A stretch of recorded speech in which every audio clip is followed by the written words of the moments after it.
We have in the studio now the Chief Gangster, His Excellency Yoweri Kaguta Museveni. You're most welcome to the Capital Gang.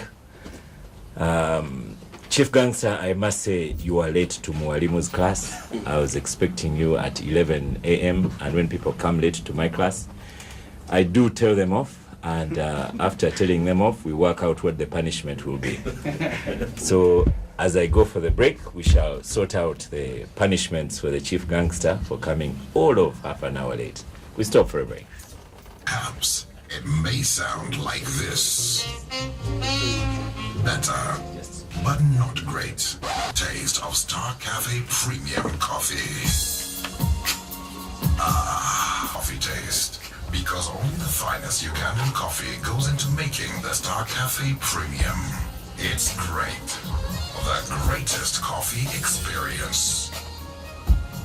For your classy, unique and stylish F88, come create your own style, everyday casual outfits, extended size and fitting clothes. Visit Gorgeous Triumph today or call. You must welcome our Chief Gangster, Your Excellency, General Yoweri K. Museveni. I have apologies, Betty. Unfortunately, you did mention her at the NRM conference. She's away at a burial in Kochi. Our Musomali Lydia, she's away on duty. I hope you didn't send her away deliberately. And Chris is in Kanungu. So, but we have an able group, as we see here, ready to take you on. This morning, Your Excellency, I'm not going to go into the history because we have all the history. We had it on Gang and we had it at the NRM conference as well. We go straight into your achievements at the delegates conference. A lot of people have been asking why you would return straight away, and I have people here who would ask. I have Richard Sebagalamsoke online. Good morning. Good morning, Oscar. Good morning, Your Excellency. My question is very simple. Why have you decided to do yet another interview within weeks of the first? Seems like there's a bit of a panic. You think a president can panic? Oh, well, I don't know. I mean, let you tell us. It's unusual. He's not done any interviews like this for years, I believe. And now suddenly he's doing all these interviews. We'd love to hear from him. And you don't think the Capital Gang is powerful? One would like to come again and again? Well, I know for a fact, Oscar, you've been asking for the president to come on your program for years, and he didn't come. So I'm wondering, why now? Okay. 3 weeks, he showed up again. Okay. Thank you so much. He will certainly answer. I had Nteja Asimwe as well on the line. I have got two issues I would like to put to you. Very quickly. He's here and listening. First of all, Your Excellency, Happy New Year.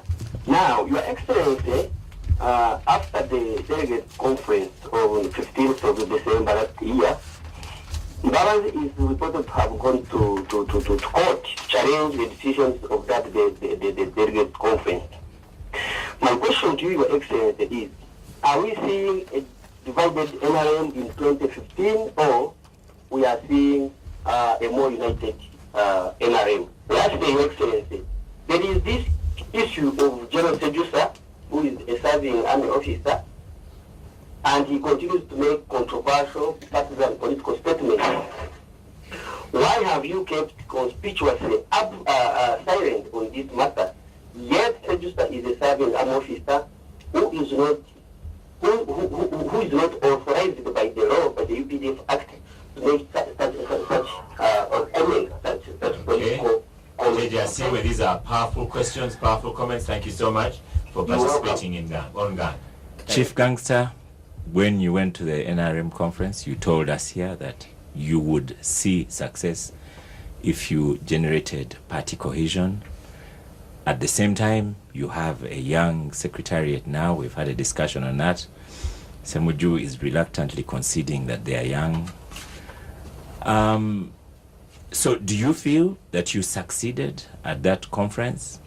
And having had a young secretariat, do you see yourself as young in the secretariat as well? Because you're the only one who has not changed yourself.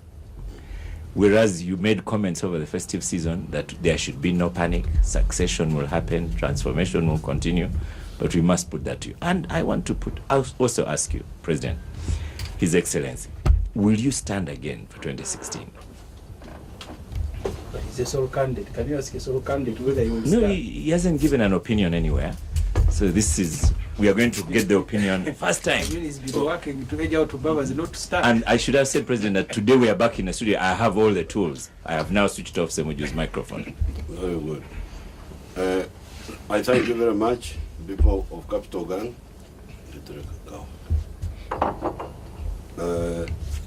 First of all, the question of Sebagar, I think it was, whether Museveni is panicking.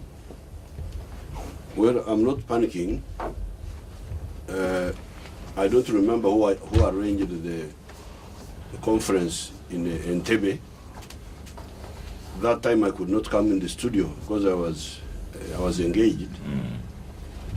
So we used Entebbe, where the facilities are different. The questioners are not able to ask directly. And we agreed that time that I would come here. Yes. And also to prove that the conference you would go as you wished. No, that was not the main point, because I don't have to come and prove that one here. But the more important is the fact that the other conference was not as complete as this one, because this one is in the studio where I can hear directly from the questioners. That's the main point. Now, the second question about Right Honorable was going to court. You know me, I'm not a lawyer. We have a resident one here. That is an issue of lawyers. For me, I'm a freedom fighter. And my interest is management. In this case, political management. And our interest in having a full-time workers in the Secretariat, which is something we have been talking about for a long time. And that's what we wanted. So the lawyers, they can bring the arguments. I'm not a lawyer. They will sort that one out. That is their business. My business is to organize the party in such a way that it is efficient. And it has not been efficient recently because when we were in the bush, our party was very efficient. We had full-time... Party in the bush? Yes. Our movement, whatever you call it, was very efficient. That's when we started the committees. They were called RCs that time, resistance committees. And Haji Gongo would manage them full-time. At one time we had, he was assisted by Elia Kategaya, people like Abe Mukwaya. Then later on, Elia Kategaya went outside, and Haji Gongo remained alone together with people like Jacob Asimwe, like Abe Mukwaya. That was our situation then. And we had direct contact with the committees all the time. The branches, you can call them branches. Even when we were in the earlier phases, we had the NPC, somebody called NPC, who would be in charge of this. The National Political Commissar. Yes. So this idea of an elected Secretary General, who also had other things to do, we did not concentrate on it when it first came. It was new actually. We had never had it before. When we had it in 2005, we had never had that type of arrangement. But when it came, we did not concentrate on it initially. But when we discovered the disadvantages, that's when we moved. And we've been talking about this for some time. It's not just now. So the court matters are not my issues. Those will be sorted out by the lawyers. Mine is how to organize our party efficiently. Yes. Now, thirdly, Tinyefuza, who's making public statements. I noticed you also call him Tinyefunza, not Sejusa.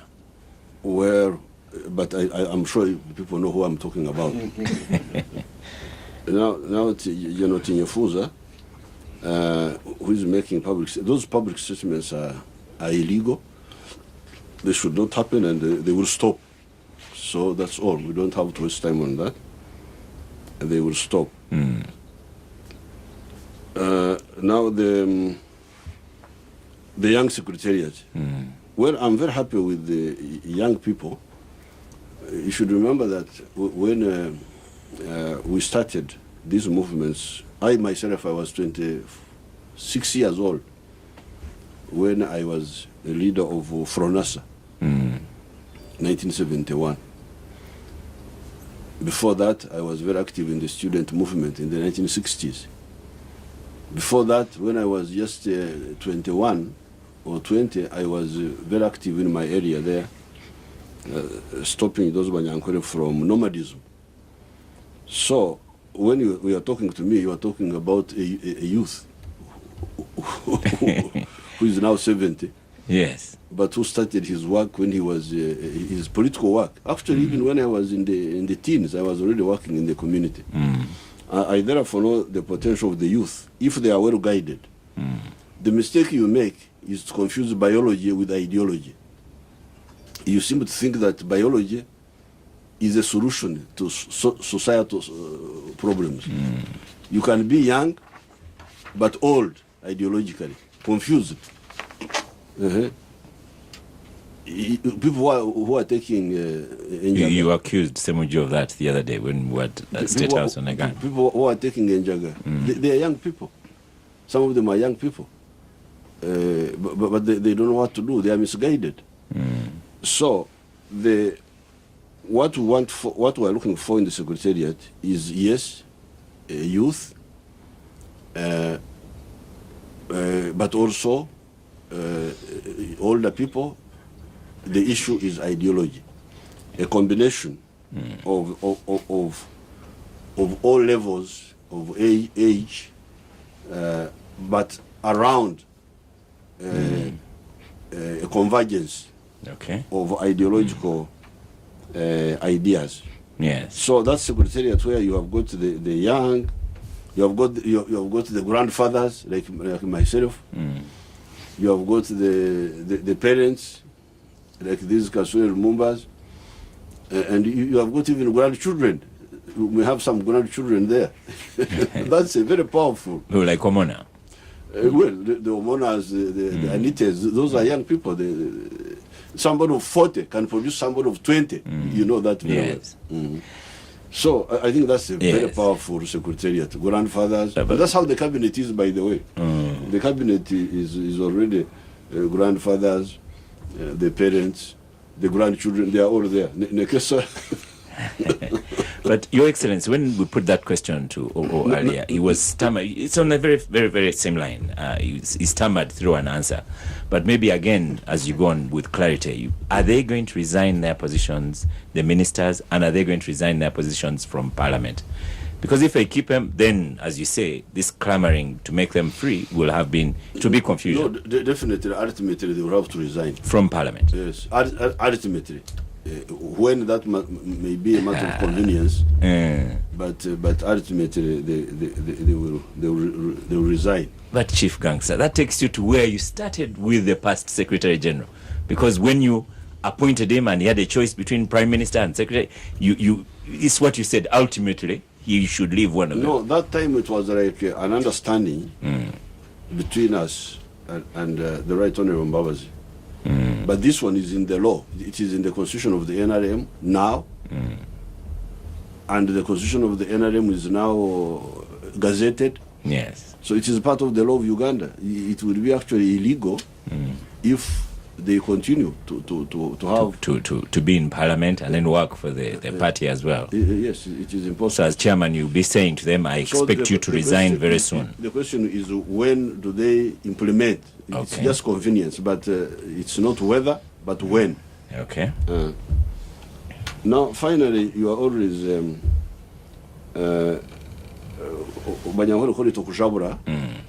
people are fond of dishing food before it is ready. I don't know why you kujabura, you people. Are you going to stand in 2016? It is important to know, Chief Gangster. No, what is important is to work. You know, this is your problem with my young friends and also some of the other Ugandans. When we were fighting, we didn't know who would even survive.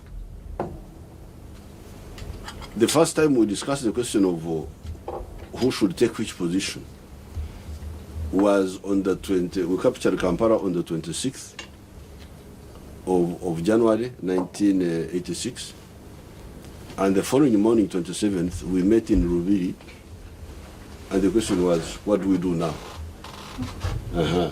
So my advice to you people, and this is really serious advice, and I'm glad I am here. That's why I like to come and talk to you directly, so that you hear my advice. And this advice is from somebody who knows what he's talking about. If you get an assignment, please do it. Do it. Don't say, oh, what will I be tomorrow? What will I plan? No. Do your assignment. Do it well. When the time comes for something else, people will sit down, those concerned, and say, what do we do? Now, instead of people doing their assignment, they are busy dreaming, planning, scheming. That's not a good idea. Such people don't succeed. I have seen many. So I cannot be part of that indiscipline. To go here, start disturbing Ugandans. They have got enough problems to solve, school fees, what have you. I want this, I want this, I want this. I'm already given an assignment. Let me do it. When the time comes, you shall sit, the people who are concerned will sit without campaign, without pressures, without scheming, and say, what do we do next? Okay, Chief Gangster, Your Excellency, I'm still going to squeeze you a little bit further on this one. You see, and it is also. Yes. I'm not even sure that it is even legal. I'm not. No, it isn't. It isn't legal. No, you can say you wish to stand. It is not illegal. Because when you start saying, I want to stand. Stand in which election? The commission has not announced. Your Excellency, Chief Gangster, let me take another angle to this one. It may not be illegal, but certainly it is indecent. Let me take another angle to this one, Chief Gangster. You say when you came in Lubiri, then you said, now what? That is equally indiscipline. Because 2016 is 1 year away. Some people are very well disciplined. They even know what they want to do in 2018. So the discipline is to say that you will offer for yourself and that you will address the matter later. No, but then on the issue of services, and I have a message here. Take services, for example. For me personally, I'm also fed up with the politicking, especially since, Your Excellency, you have not yet looked at Chigo Road, and those people are saying to me, you are sharing studios with the president, talk about services. But I have Frank Bogere here on Facebook. He says, Happy New Year, gangsters. Please ask Mr. President that we don't want politics in 2015 to hamper service delivery, as everyone will be thinking about re-election. The whole year shouldn't be wasted talking about politics, but rather ensuring that the public gets the services they deserve from government. But President, everyone talks about politics. Even our OO here talks about politics. Yet I want my road fixed. I want other things done, not politics.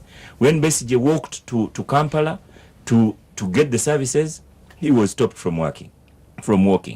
He claims he wasn't politicking. Now, I had not conspired with Bogere.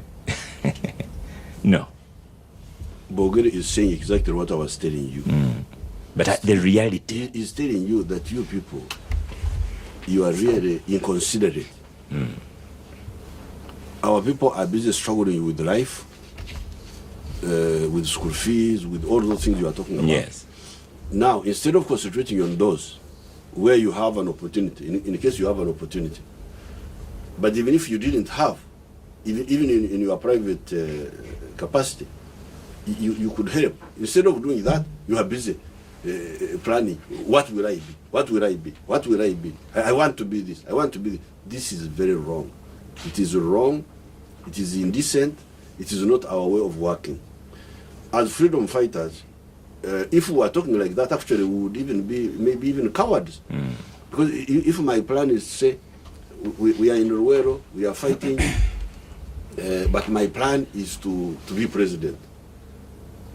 That means I will have to avoid risks so that I survive. So it is totally, it's a subversive, it's a wrong way of working. So please don't involve me in that. That I should disturb Ugandans with matters of tomorrow when we have got serious issues of today which need to be addressed. By handling the ones of today, when tomorrow comes, the Ugandans are there, the parties are there. Like in our case, we have our central committee, we have our NEC, we have the national conference.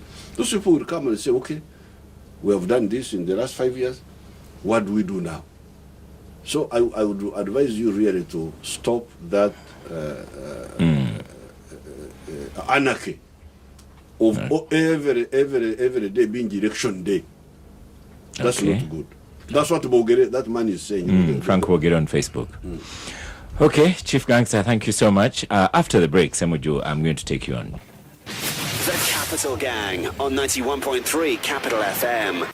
Honorable Ssemuju, Yes. the challenge you have is when you face President Museveni, it's kind of unwinnable. He won't say that I'll offer myself, but he has said if a service is required, and let's work on the services. Now, on that one, you agree. Stop politicking, give a service. And then he gives the variety of age and ideology that should be in a secretariat. I think if you've been around and in Uganda for some time, you'd certainly know that President Museveni will not answer that question. All the time he has offered himself is being urged to stand. Is that illegal? He creates an impression that him as a person is not interested.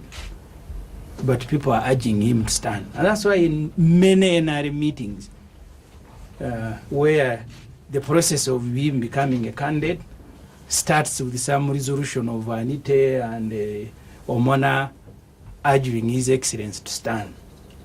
And that's how he has gone against his own word. Because if you read his manifesto, I think the one of 2001, at least on more than 4 pages where he said, I am not coming back. And eventually he was urged. So you are right to say he's one of the cleverest men we have in this country. But the point is, and the president said it in his book, what are Africa's problems? If we don't sort out politics, governance, you will not stop discussing it. Because let me tell you, Oscar, the president, when he came here and captured power, 1986, Uganda was the project. Along with the way the president became the project, the amount of money now we spend on the presidency and keeping him in power is almost more than the amount of money we spend. You're talking about delivering services. You'll never deliver services once a leader becomes the project of a country. The president came here, he said, I will go and buy furniture in Kawempe. He was riding Santana.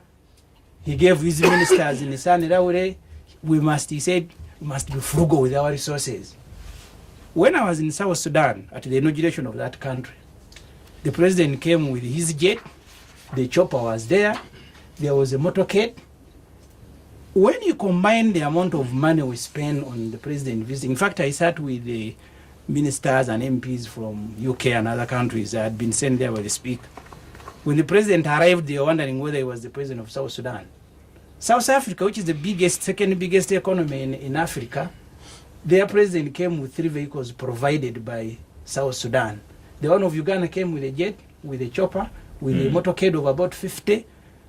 And even all these people you see now who are hovering around, it is not because they love the president more than Mushega. It is because they have discovered when you go and begin praising the president, there will be personal benefits. And that's what is killing Uganda. We will never discuss anything. In the parliament, we are discussing the president. On radio, everybody is discussing Mr. Museveni. And it is only him who can stop this discussion.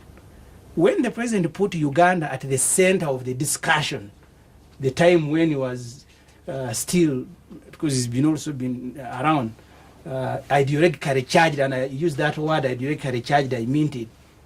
He said, now we will no longer buy your thing. We'll bring a maize, you give us a ammunition, you give us this and that. And you think he's changed from that? I said when he was ideologically charged. And you think he's changed? The environment has changed him. He's not a socialist that we had when he captured power. He's now a capitalist. Has the environment changed you? You drive a Prado.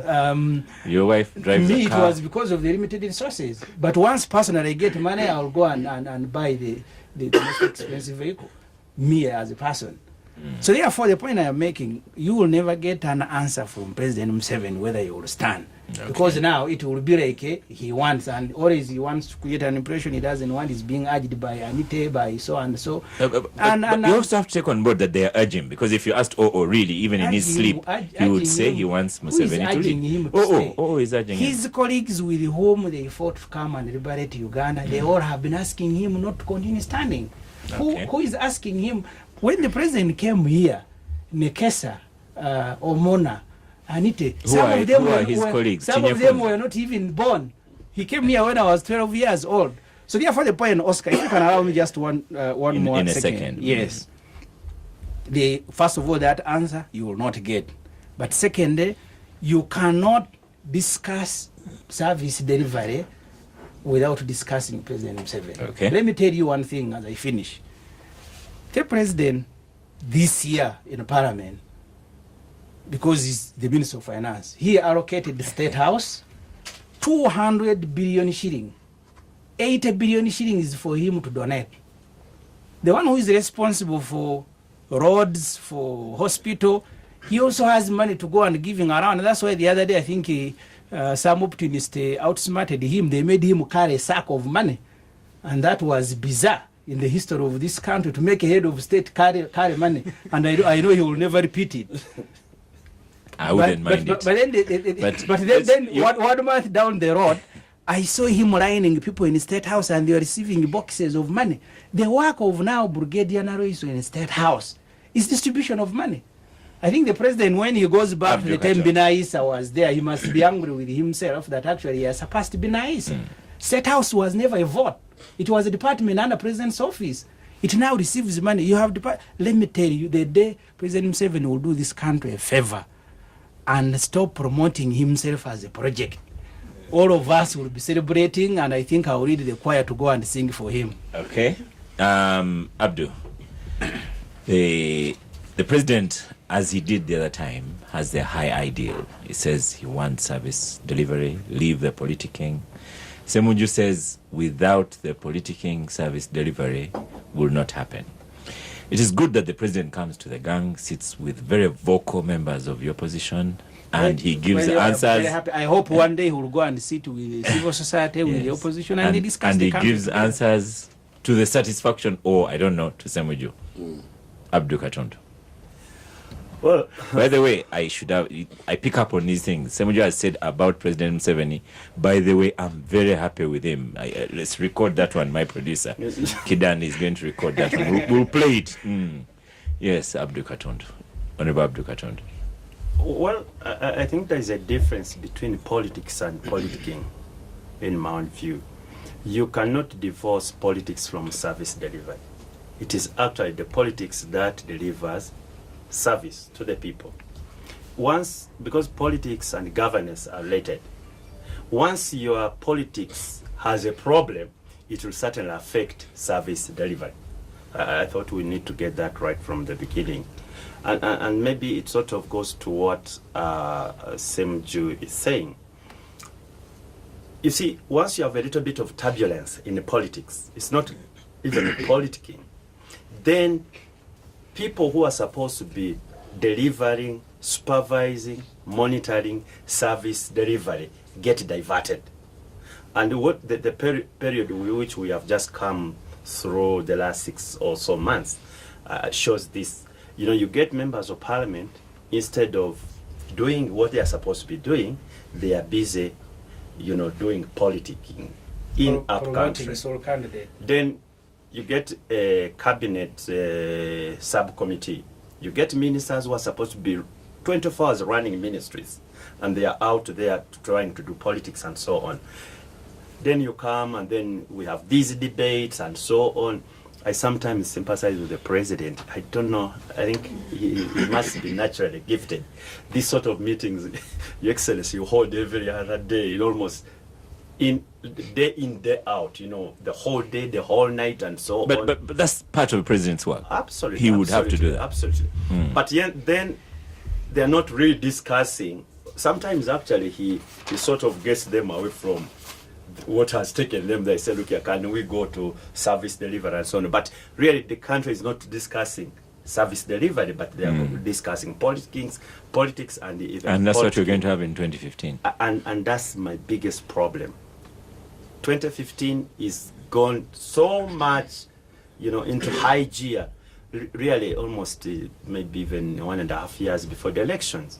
And Your Excellency, you see all these meetings you've been holding, including the national conference. The whole thing was about solo candidate. You just need to go up country among your structures and so on. That is what is being discussed, including civil servants, unfortunately, the fellows who should really be at the forefront of service delivery. So, to the extent that we should emphasize the service delivery, yes, the president is correct. But that the politics is now guiding or driving this service delivery and having the problem that you should address, such that you get your men and women out of the politicking and they go to service delivery. But if you become a partner with them, then that becomes a big problem. And let me tell you one thing, why I do think politics and service delivery are very, very much related. Let us look at the period before 1971, when everything went bizarre in this country. And I want to give a very good example, which the president knows very well, because he's a cattle farmer. Uganda was engaged in meat production, beef production, and actual export with Uganda meat packers and so on.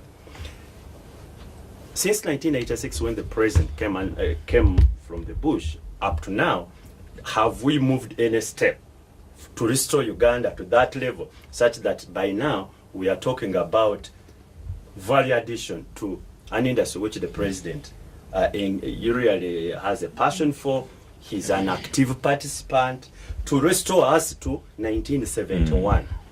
And I've said this before, Your Excellency, if you don't, that I was about to be tempted to join the NRM when you had just come. Me and my brother here, we are still at university.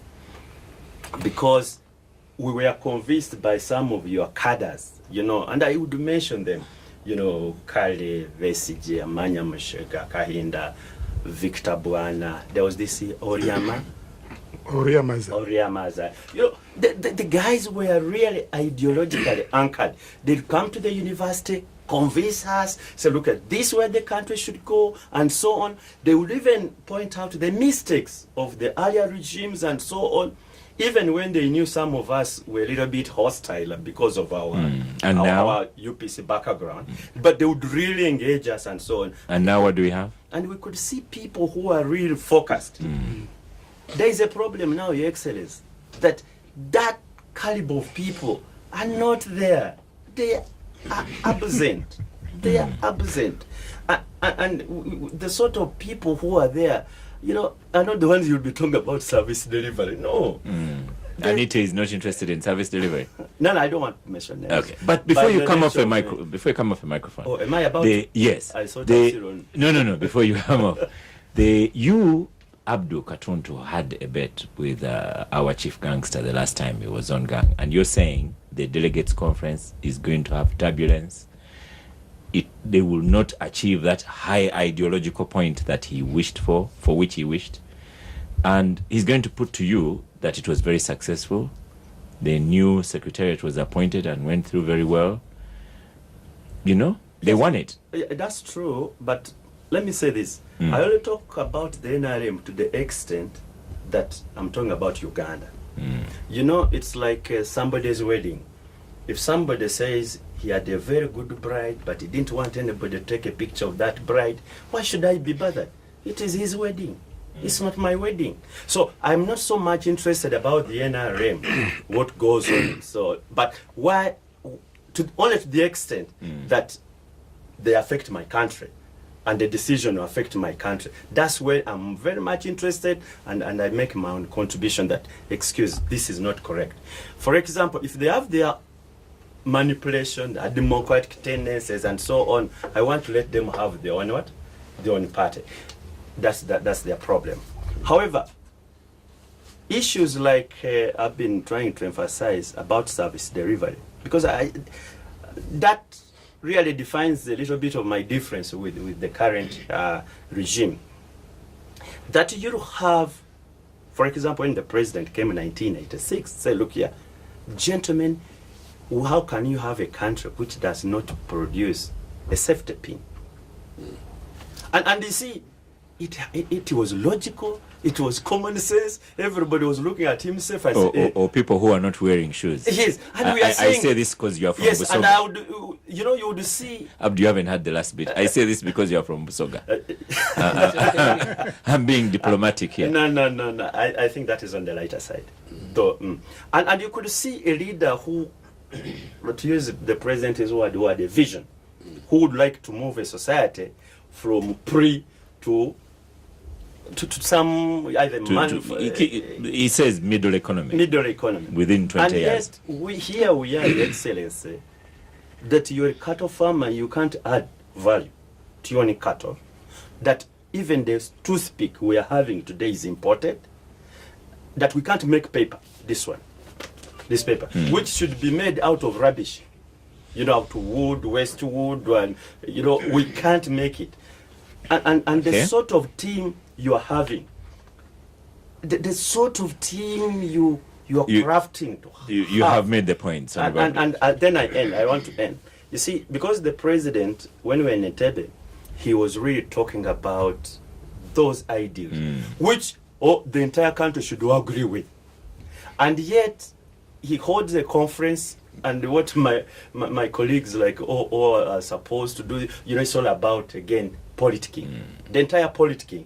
Then you achieve what the objective of the conference was, but the real substance, which should have been discussed, were actually absent. Okay.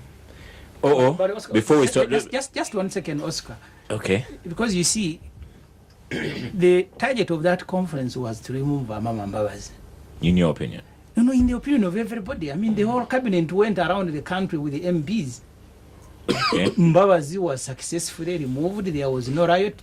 There was military and police. They had covered, you say I am a neighbor of Nambole. They had covered the entire place. They had pinned up posters of President Yoweri Museveni with the word sole candidate all over the place. So therefore, if you're not talking about politics... Well, he participated one after another. I don't know, maybe the president in the future will have to stop them. He wants us to discuss... I know when a general is in the house, you don't have a lot to say, but let me be generous and give you your 2 minutes. Well, and the focus here is, you see, when the president comes here, he has ideal society, higher order skills. Let us look at the ideology, stop politicking, and he has said it must stop. Let us look at service delivery. The trouble is, he has people like you. Well, for you are interested in politics. The president teaches a lot of... In, the out. The president teaches a lot of political economy. How do you merge theory and practice? And I would invite Honorable Ssemuju and Abud and everybody listening to go and read about... What they are saying to you is he's not doing well, because he has that, and for you are into politicking. Political economy. To read political economy. Let me just take only 2 or 3 things. Ssemuju is faulting the president on frugality when he came and now. Abudu is faulting him around the same thing, saying we are not able to make safety pins. We are not able to pack beef. Don't try and answer those ones. No. Listen. Chief Gangster is here. You have asked me. Can I make my take? Those are take? not the ones I asked you. In 1986, virtually everything was being imported, indeed smuggled. What is the situation today? The situation today is that about 60% of everyday common user items in the households are manufactured in Uganda. No. Consequently, we are employing a lot more people. Therefore, Ssemuju made your point. You must know. A lot more. We are able to employ more Ugandans. We are able to give them, in fact, in real terms, better money. And third, we are able to generate and collect more money, and therefore fund the larger part of our budget. Okay, your number two. Number two is the politics of NRM, or the consultation NRM has been going through in the last 1 year, or indeed the last 5 years, mutually exclusive from service delivery. Is the service delivery, the level, is it going down or going upwards? In our assessment as a government, as NRM, we see that the service delivery is going up. You can just take 3 areas. Take the area of infrastructure, either energy or water, or indeed roads. Take the number of enrollment in schools or construction of schools and health centers, whether government or private, the numbers are higher. Okay, number 3. Number 3, the dialectics. When you study dialectics, you study the transformation of quality to quantity and vice versa. Is the general quality of life, the general quality of politics. That is very outdated. Yes, it is not outdated. You need to reread it. Is the general quality of the politics, the governance in Uganda, better or worse? And if you look at the different elements of governance, are we reversing? Are we going backwards? What is the general axis? All of us, I think the majority of Ugandans agree that the general trend is that the rule of law, peaceful existence, accommodation, tolerance is on the uprise trend, and chances of reversing is minimal. The state is more stable. Okay. And therefore, you need to judge NRM, indeed the leadership of NRM. Or before you come off a microphone, because what you've said is the president will address. What I wanted you to address, why is the president at the higher end, and why are you people at the lower end? He wants you to stop politicking and talk about my road. He wants you to stop politicking and talk about my school. Well, when in Entebbe I told you that the level of ideological depth in any political organization can never be at the same time. And I want to tie this with the argument of Ssemuju, who's arguing as if Yoweri Museveni was a property of the Amanya Mushegas with whom he came. He was never. Once NRM captured state power and became the state machinery, the government machinery, and Museveni became part of the state machinery, he became the property of many people in Uganda, and therefore he ceases to be. And therefore, he must work according to the dictates of the majority, provided that majority is working through a democratic framework. And therefore, this idea that the president should only listen to those with whom he captured state power, supposing they were wrong. In fact, events have proved many of them that they were wrong, because many of them ran away from battle before the war had ended. Okay. Thank you very much. Before we go for a break, I have a couple of messages here. I have Angelo ask about low oil prices and high fuel prices still in Uganda. Globally, low oil prices. In Uganda, high fuel prices. Second, Uganda plans a refinery. Is that the answer to cheaper fuel for running the economy? How will we finance the refinery now that investors are hedging their bets with oil under $65 per barrel? Can NRM guarantee a low pump price as other countries now that crude oil prices are low? And what is Uganda's future with that? I have on Facebook, Kenneth Navasa Rendere. Does the president admire champions of democracy like Nelson Mandela? If so, what's his plan as far as transition is concerned? Turiamwomwe Fred Oscar. Tell the president that all is not lost, because he can still declare his intention of not participating in the forthcoming election.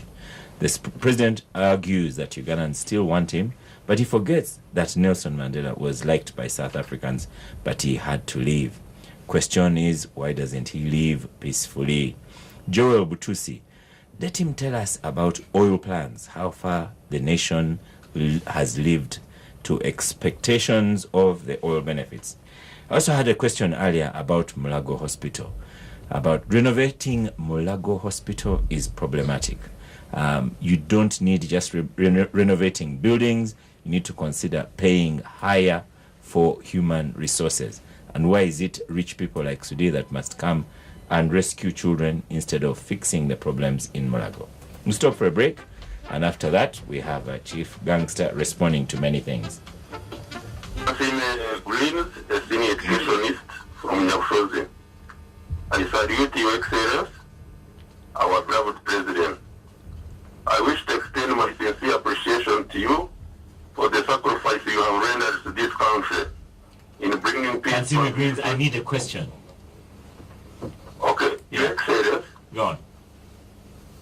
Whenever I get an opportunity to meet you, I have always suggested, discussing with you and suggested that we create educational monitoring unit under your office. And we have agreed that we shall be putting this education unit under your office, like the health unit that is already in your office, to monitor the implementation of the government policies. Okay. Your Excellency, how far have you gone with this? Thank you, Excellency. Thank you. I'm called Nwabine Joseph. I'm the aspiring MP for Kaura constituency. Josie, aspiring as NRM independent or what? I was in NRM primaries. I was in the NRM primaries, but I never made it. Okay, go on with your question then. Excellency, the muzzling of the press, the muzzling of the measures, the so-called measures, that people would go to these measures and pour out their anger. Gone are the days when people are still using this chance of expressing themselves now that the measures are no more. Your Excellency, my question is, are you aware that these measures were muzzled? And if yes, who did this? And Your Excellency, are you aware that people are burning with anger simply because they are not expressing themselves in these media? Okay, thank you very much, Josie. The president has surely listened. Thank you. There you go. Callers to the chief gangster, and you have responses to make here. Interestingly, Josie Nwabine is NRM, and then he talks about people are burning with anger. Well, I thank you very much. You have raised very many points. I have recorded 20 points here. I don't know whether I can answer all of them. But let me start with the one of not making a pin. Well, I think that's a safety pin. A safety pin. I think that's a very important one. I was using that expression to mean the low level of industrialization in Africa. And we have been working on this. First of all, we had to work on peace because you could not deal with one without dealing with the other. We had to work on peace, and that's what we have achieved. Secondly, we had to work on infrastructure, because those industries depend on infrastructure. If the costs of infrastructure are high, then it will be very difficult for those industries to succeed, to survive. We still have some little problem with the price of electricity, mainly because of the distortion caused by Bujagari, which was built by private people. Our people did not negotiate. They have not satisfied me very well why they did not negotiate as we had negotiated with AES. Because earlier on when we had AES, there was an American group which was going to produce a unit of power at 4.9 cents. These fellows ended up producing power at 11 cents, which is very expensive, and we cannot, we shall have to sort it out. But fortunately, the other older stations, like Narubare, the one on this side, produces a unit at 3 cents. The other one of Kira produces a unit at 3 cents. And what we are planning for Karuma, it will be 5 cents per unit, and Isimba will be 4.8 cents. So when I asked Kabagambe Karisa why this mistake of why did they not maintain the policy, the price level of AES, which was negotiated with AES, which was 4.9 cents, he told me that that there was a delay, and there was a shortage of money in the world, and that there was also the other floods in New Orleans in America, that the contractors were few in the world, like that. He gave me that explanation. But we shall have to sort it out. We shall have to sort out the issue of negotiating with Bujagadi and see how we can bring down this power price of electricity. So, peace, infrastructure, and then the difference we made in our time, we resisted the temptation of parastatals. Because some of the things Honorable Abdul Katunti is talking about, like the beef packers, the beef packers of Soroti, that's why the government factory. Yes.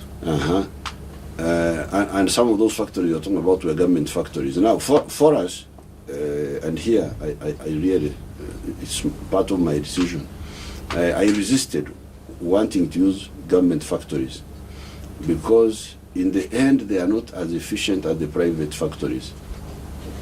So therefore, we have succeeded in very many areas attracting private factories. Let's take fisheries.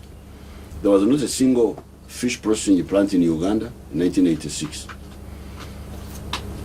At the height of the fish industry, we had 20 factories. Now they have gone down a bit because of the problem of overfishing in the lake, which is another problem. But at least the factories had been attracted. 20, more than 20. And you know that.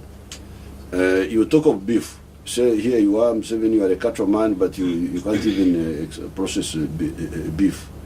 But you are forgetting about milk. The milk industry has blossomed. Our production of milk in 1986 was 200 million liters.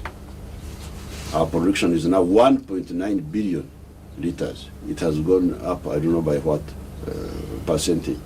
And the factories, there are so many. We have got even one which can crack milk and bring subcomponents of milk, not just processing milk, cleaning it, but even cracking it to get, there's something you call casein. Casein, it's like a protein. So that is moving very well. Beef, finally we have got people now. There is an Egyptian who has built, who is building one in Bombo. So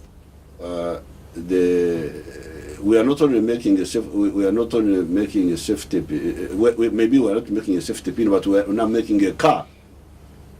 Mr. Katunta, I think you sometimes miss. Our people have made even a car. Forget about a safety pin, an electric car. Our professors. The money we are putting in research, we also need to look at it. How much money the government is putting in research? Investing in research. Those people, the Makerere people, Professor Musaz and others, we give them some little support. It's very little. It is little, but we had to deal also with infrastructure, with other things. So really we have a lot of capacity now.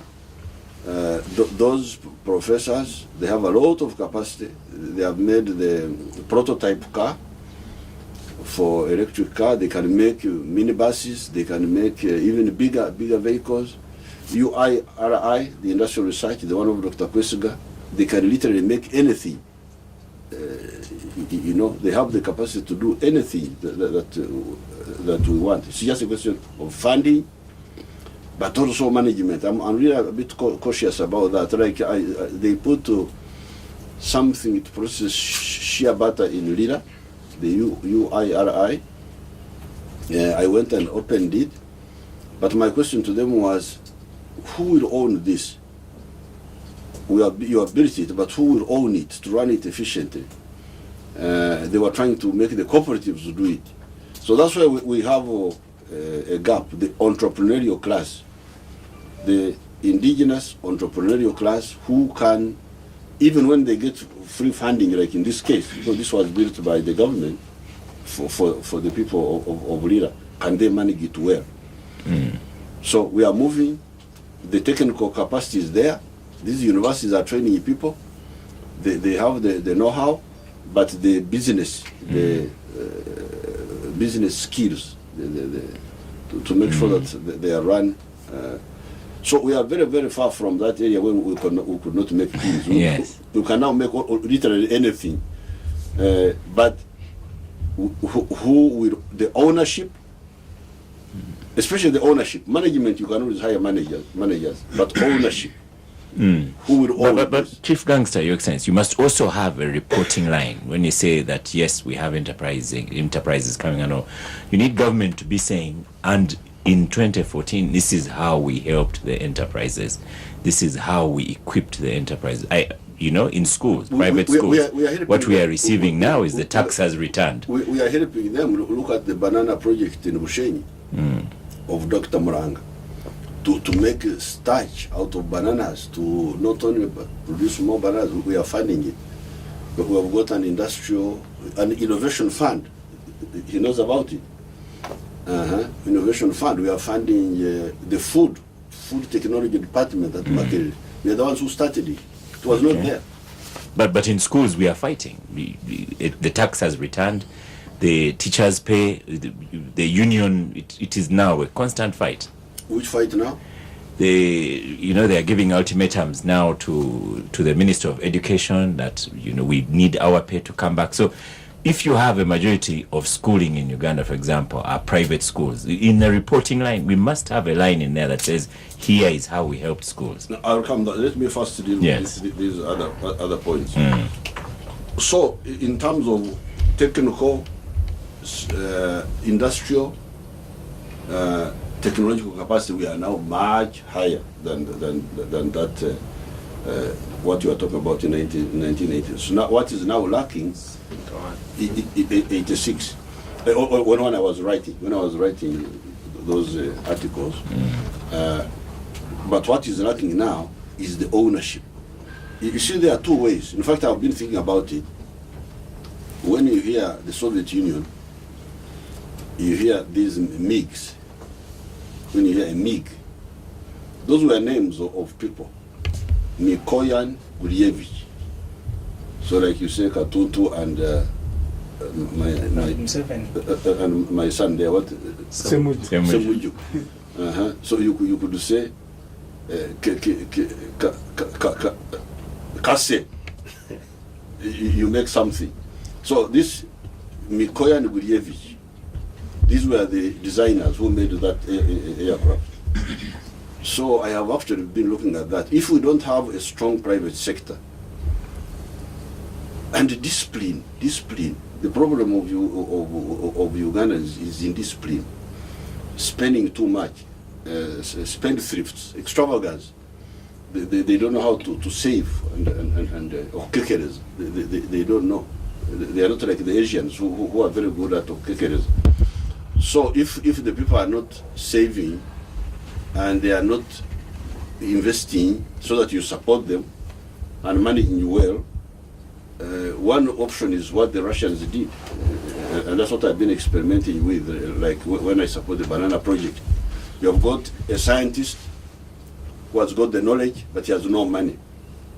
We give him money, and we see whether it does. Well, that's what the Russians did. Those scientists became now the producers, but working for the government, working for the parastatals.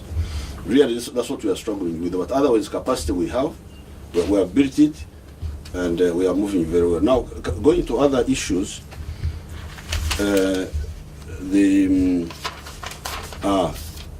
Museveni goes with a big convoy. Well, Uganda happens to be in the midst of a turbulent area. I don't know whether Ssemuju Ibrahim has ever joined the Tabliks. Some people are trying to bring terrorism here. I am a tablik. Oh, you are a Tablik? Yes. Well, I hope you are not linked to the other man. What is his name? Jamil Mukuru. So, we are living in a turbulent part of Africa, and we have to take measures against terrorism. And for that one, I can walk, have no problem, I can sleep anywhere. But when it comes to anti-terrorism measures, sorry, we have no apologies to say that we secure the president of Uganda so that we do our work. And Uganda has been in the front line of fighting those terrorists. You are talking of South Sudan, but those are your issues. South Sudan, you know Uganda stand on South Sudan. So if you don't know that, then you shouldn't be in parliament. Now, he talks about the extravagance and big expenditure by State House, and it claims you were frugal. You was talking about the convoy. I came with the convoy. Yes, that convoy is because of terrorism. If there was no terrorism, I just walk on foot. I have no problem at all. Now, the 200 billion shillings for State House. Yes, this is because I'm not a decoration president. To be there, just president. I am a working president. Fortunately, my State House controller is here. She came here by accident. I normally don't go around with her. But we're coming from. Now, this money, when some of the actors fail to do their work, I do it myself. I start model villages. You can go and visit them. Model parishes, not just villages. I don't know how many we have. You can actually give a statement and actually later. Let them go and visit them. Like I think money has been going through NADS, through you, members of parliament, through the districts. Big amount of money has been going, but they have not been using it properly until we have had to come in now to use the army, and you will see the difference. But even before that, I couldn't be part of this. Not helping the people. Around Kisozi, I have 9 villages with 1,500 homesteads. They have now gone to 1,700. I couldn't just go on watching those people. The man of NADS, some of it was coming from through Gomba, through Mpigi. At that time, Mpigi was a district. But I wouldn't see what was happening. The other man was coming through Zimbabwe. I was not seeing what was happening.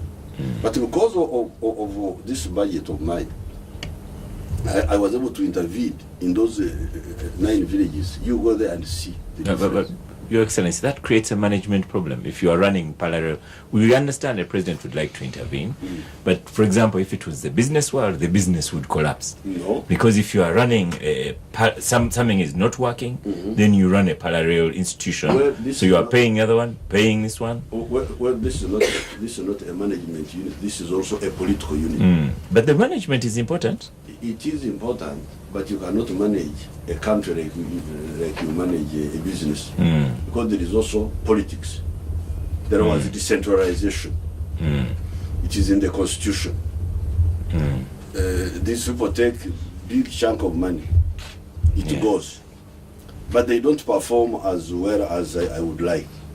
What is wrong with me having the flexibility to say, okay, you people, I see what you are doing, but you also come here and see what I'm doing. But you appoint, the better example where the confusion is you have, for example, Ministry of Lands. You appoint a Minister of Lands. Then you also appoint the assistant ministers, the ministers of state. Then you have a Minister of State for Lands who is fighting, perhaps perceived as fighting, the Minister for Lands.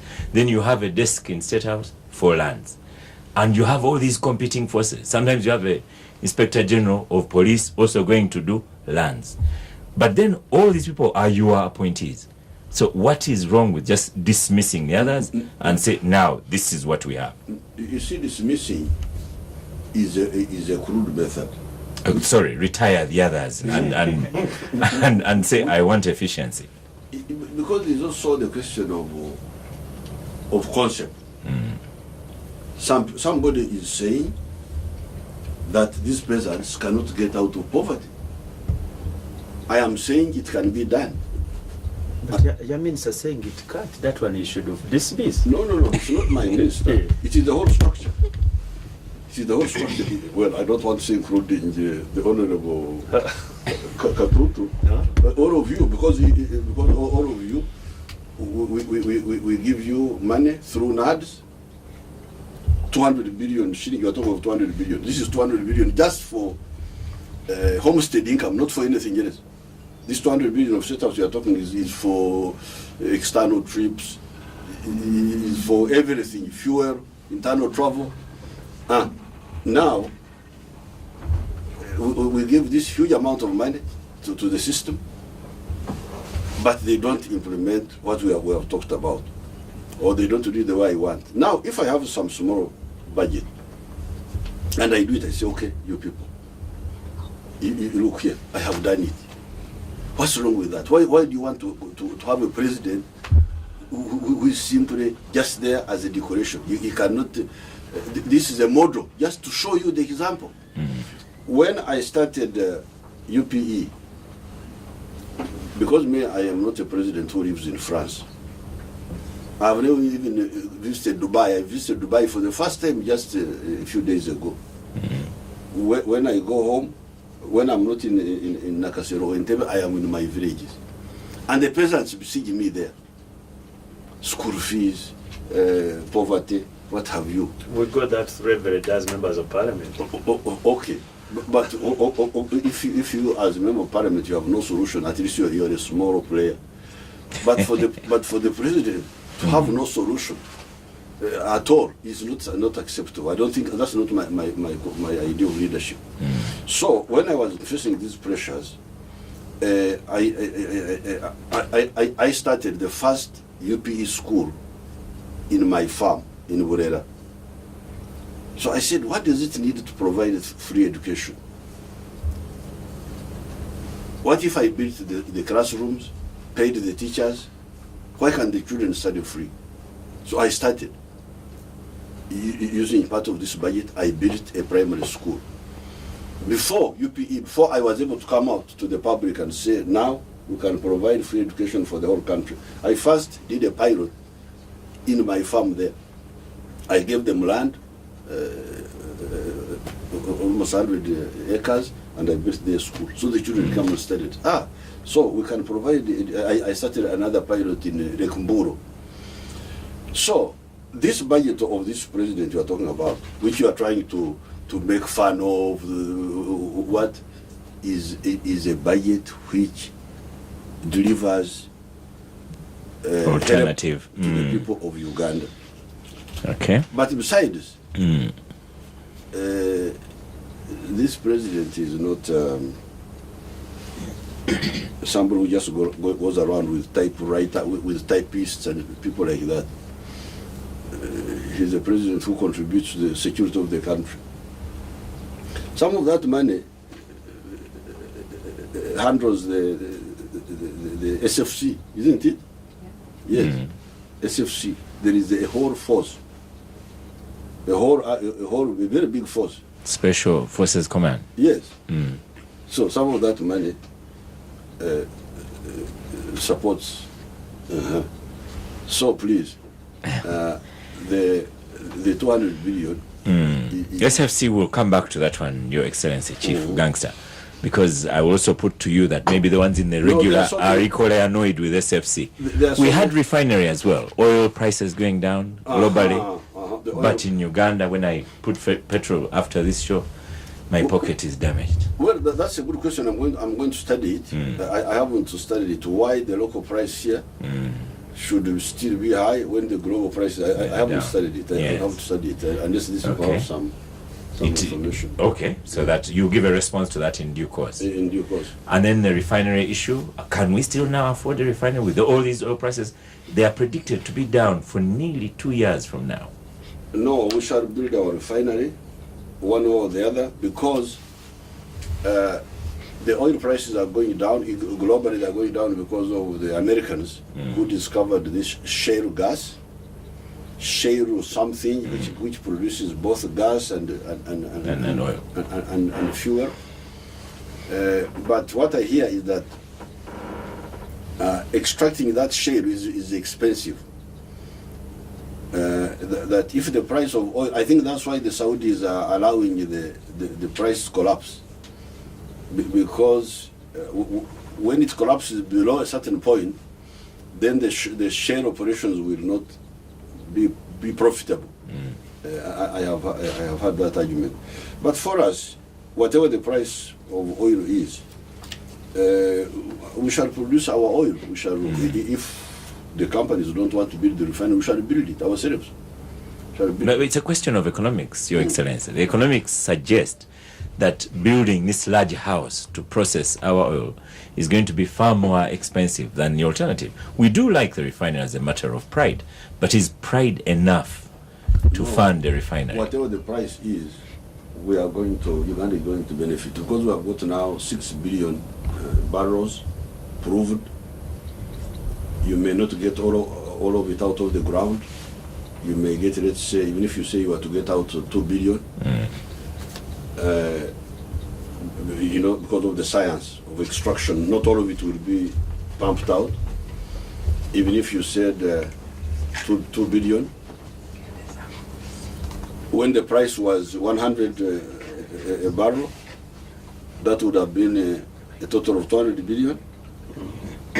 100 times 200, 2 billion. 200 billion. That would have been 200 billion US dollars. But even if now it goes to 60, that will still be 600. No, more than 120. 120 billion. That's not a small amount of money. And building the refinery, if we are going to use, I don't know how much, 2 billion or whatever, out of the 100. At some point, Your Excellency, will you know? Because that's part of the problem. You advocate transparency. Will there be published a chart of accounts? It's going to cost this much. So far it has cost this much.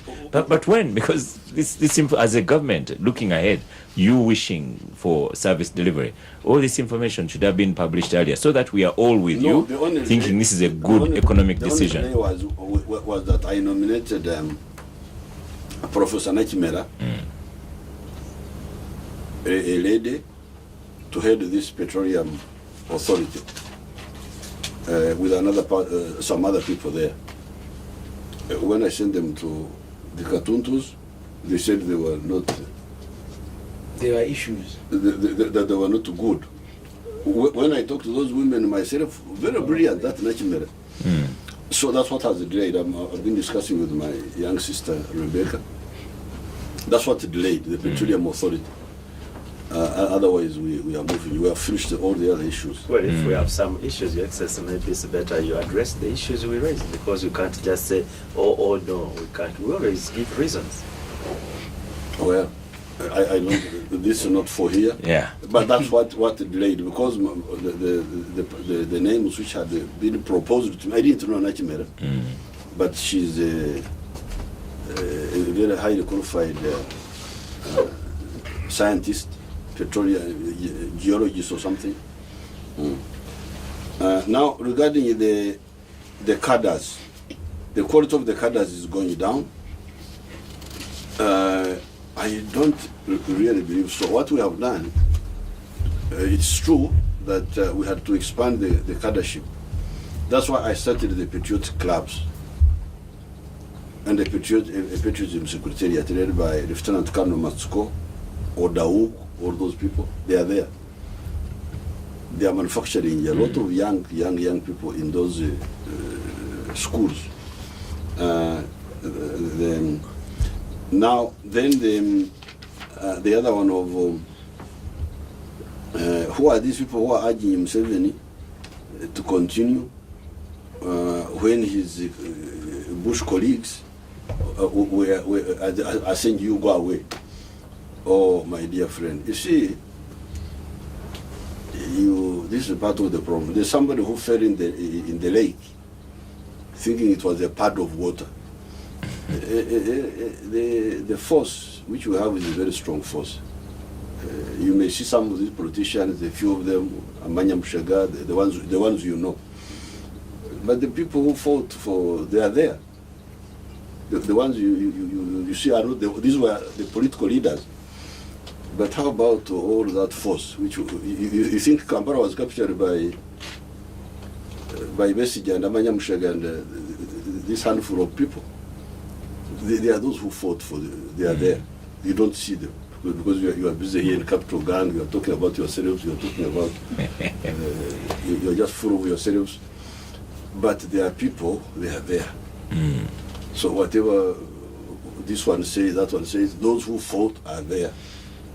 Many of them have never been heard of. They're just quiet, doing their work, dying, surviving, but they are there. So please, you should learn how to be modest and know that shouting in the newspapers is not the only form of contribution. Maybe it is a form of contribution, but it's not the only one. You should know that there are other people who contribute.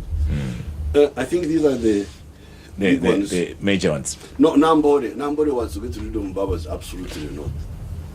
Really, you should just get it out of your heads that our aim was to get rid of Mbabazi, was the main point.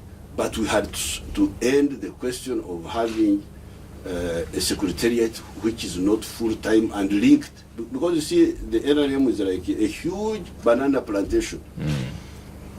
Somebody cultivates a huge banana plantation. You can imagine there are 57,000 villages in Uganda, more, 57,000 plus. And as Katun here knows, even Ssemuju must know, there are 30 NRM leaders in each of those villages. The 30. The official 30. The official 30. These are just the leaders without talking about the members.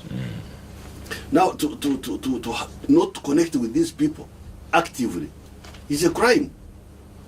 But President, that was your view. You remember after the elections of 2001, I think, you told the SEC that you needed 11 billion shilling to run those structures, and you said they should not be functioning until the time of elections. That was your own proposal. No.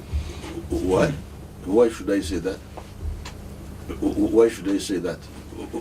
Why should they not be functioning? You said you needed 11 billion shilling to make those structures function. I can't remember that. But why would they be there and then not function? So the Secretariat is supposed to be addressing these very things? Yes, just even if you don't have money. You know, when we were in the conference, I gave them the example of St. Paul. St. Paul was a very good mobilizer. He had no money, but he was writing letters. You have read them to the Galatians. To this day. Communicate with them, even in writing, even letters. Okay. Yeah, but President, sorry, I didn't want to disturb the flow of your argument. But the politics that you have built, and I want to accuse you because you can put a stop on it, you alone. Every single meeting of NRM, can you imagine the number you are even giving MPs money? 500,000 members of parliament to come and attend their own meeting.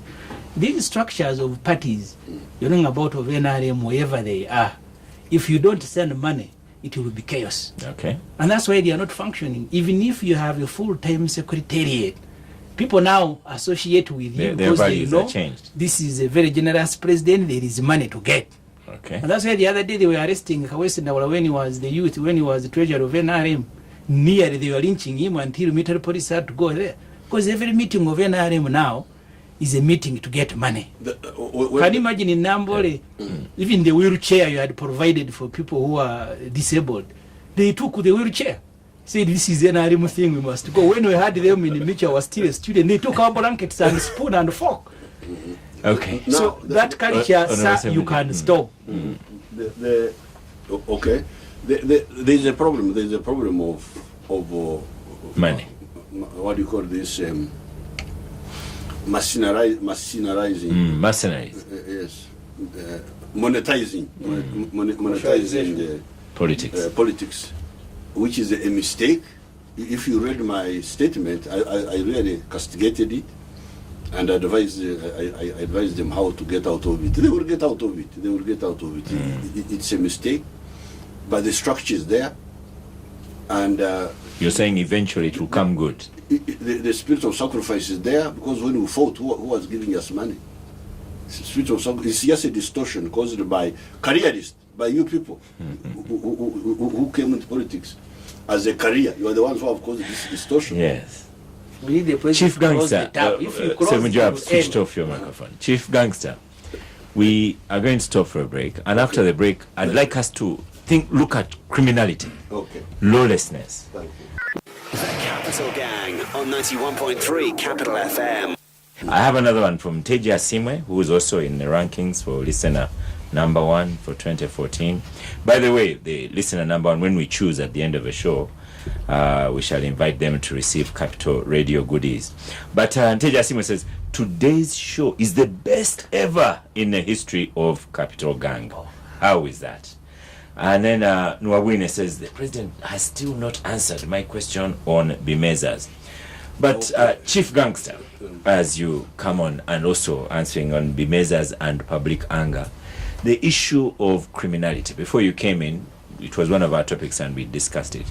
In a week alone, we've had 2 Muslim clerics dead very brutally.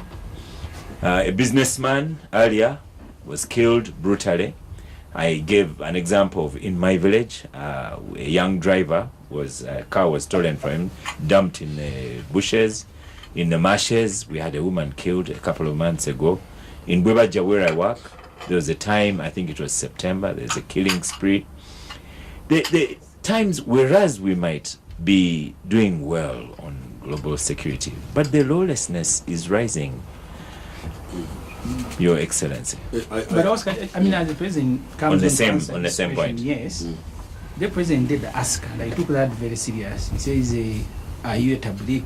And I think that's a very big statement that the president will need to explain. Because if you ask, "Are you a tabligh?" and then you ask, "Are you linked?" because that endangers all the tablighs in the country. And moreover, the people you are mentioning now. He had said earlier that the tablighs in that time. Well, so no. I don't to be know fair, you want him to he ask. said, "Are you linked to Jamiru Mukuru?" So when the president asked me, first of all, I am a tabligh. We have had our leaders killed, and the president is linking tablighs to terrorism. Because he asked that and immediately went to terrorism. So I really want my security to be assured when we discussed it earlier, the security of tablighs is assured in this country. Made the point. But when we discussed it earlier, we also commented on General Kaira talked about ADF. Ssemuju is right this time. Oh, we need to record these things. But this is one of the few times he has made a correct point. It is true that when the tabligh movement started, it was misunderstood. But as time went on, it became clear that some of the tabligh were with Jamiru Mukuru and others were not. So that one is not a problem. And I have not heard that Ssemuju, for all his weaknesses, that he's part of because otherwise I would have arrested him long ago. For all his weaknesses. But coming back to the question of crime, I'm really very annoyed and by these killings. But we should defeat them. We should defeat them because we had actually not concentrated so much on this small crime. We were concentrating on terrorism, cattle rustling, which we have defeated. And we had not invested as much. As I said in my address, the police are doing a good job, but they are using old methods. There are some old police methods which they are using, which bring results.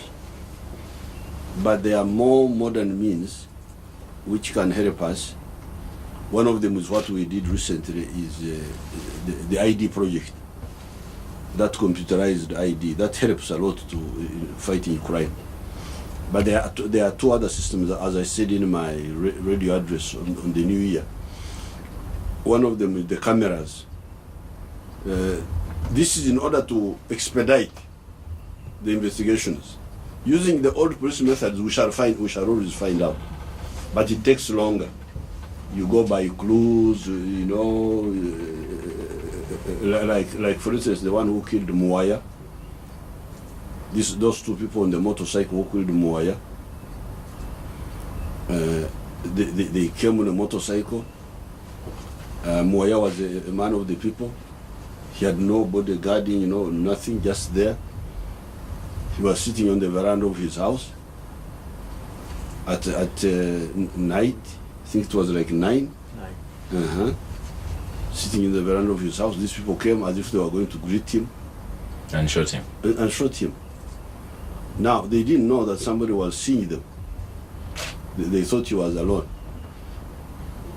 So, of course, the one who saw them didn't know exactly who they were, so we shall have to work on that, you know, how tall were they, how, you know, it's a long investigation. A long, investigative, analytical. But for instance, especially in the towns, if you had like cameras, straight away you would see the, you know, maybe not even if he's covering his face or what, but you would see the, it would make the investigation much quicker. So we are going to really now address crime. The way we addressed terrorism, the way we addressed cattle rustling, we are now going to address the criminality. The accusation you have, Your Excellency, Chief Gangster, at least for the towns. Yes. At least for the towns, because even the other man who killed the sheikh who was in the town, the one who was coming out again from like a mosque, was coming from a mosque. Again, you know, all these are missed opportunities. If there were cameras there. So public institutions. You see, Streets, public institutions. Your Excellency, the way to put it, we had not invested in that because, you know, so many priorities and so on. And it was not so much pressure. We had not concentrated on it as a big problem. But now that it is a problem, we are going to invest and deal with it. Because police needs to gain the public's confidence that they will be able to investigate something. In London, you remember when somebody came and planted a bomb in the underground train. This was some years ago. Somebody came and put a bomb, but the people who were in the central control very soon were able to unload. They didn't know. They were not alert that he would do it, but they went backwards and unloaded. Saw him placing the package, and then going to see it. You know, it helps. It will help. The confidence that we need to have with police is, of course, in competence and managing such crime. But then the Ssemujus also accuse you that the police is equipped in managing political disturbances. If, for example, Kano Besigye says he's walking to Capital Gang now, he'll be managed quickly and swiftly. No, but you saw it. But you even saw them involved himself in the Abama Mbabazi conflict. When will we get to that position where even such criminality is sorted out swiftly? That's an opinion that should not come from a member of parliament. Because the member of parliament should know that riot police has nothing to do, even if there is no riot, and the riot policemen are in their barracks, they will not be dealing with a crime. The crime is only dealt with by CID and by the plain-clothes policemen who go there on the scene. They have nothing to do with even if there was no riot. So you cannot say the riot policemen are diverted with. If they were not diverted, they would have. No, maybe I need to make the point. No. Let the Chief Gangster finish, and then we'll do a final round of comments and finish with him. Because the police is totally specialized. If there is a crime, it is the CID who are full time on that job. If there is a riot, it will be the riot people who will be dealing with it. There's no way they can be diverted because of politics and so on and so forth. That's a different branch altogether. Abdul Katonto, the president has ably, you remember in the break when he says, I love coming here, find confusion all over, and I smash it. And I will occasionally return and smash more. Help me to explain to the public. To explain more. I love yes. So, sorry, you hadn't responded on the public anger on the Bimeza? Yes. I don't know who stopped the measure. I have never heard of it. Who stopped it? Well, sir, This is a good time for Napondo too. While the late Honorable Basogan Sadu was still alive, that was when the measures were stopped. And I think since that time, we haven't made efforts. No, I think you just have, Ofondo, just say it the way it was. When the president ordered the closure of CBS, that order carried another order of stopping the measure. Well, I'm you are now bringing your Basogan Sadu. He had died long ago. Yes, I'm giving you, since that time, we haven't made any re-engagement with the radio owners, particularly outside broadcasting, which I think we should, and I think this is what the public has been asking, we lift the ban on outside broadcasting. For example, there's a club called Obligatory in the industrial area where people would go every after lunch and every Saturday and sometimes on the Sunday afternoons, and then they have discussions on a number of topical issues. Outside broadcasting, not in the broadcasting. Not in the studios. Not in the radio studio. Not in the studios. I think it was one way for the government to receive the actual public feeling. Oh, for people to vent. That's what Nwabine is saying. Yes, you can discuss their country. There is no anger that is there. It's a discussion of their country. Sometimes it will happen. Yeah, but you see, to submit like anger. It was similar really to the barazas that the government is hosting now, but except that it was broadcast live. Your Excellency? Well, I have no problem with that. I was not aware. I was not aware. I'm very grateful to Nwabine to tell me about that. Honorable Katonto, on all the issues, we're into conclusion mode for today, and what you'd like the chief gangster to go away with from Capital Gang. First of all, I'll go public again about the question I asked last time, that this country needs a Chief Justice and a Deputy Chief Justice, and I hope it becomes one of the priorities of His Excellency the President to appoint one. Your Excellency, you see, my own view, first of all, I think I'm not part of the confusion because I take some time off to think and read and interact. But I just want to look at the history of this country, that you are in the year 1971 and you look at our GDP figures, and then in all sectors, and then from 1971 to maybe 1985 you have, okay, up to 1980 you have a free fall of the economy. It's literally collapsing. You come back here in 1979-80,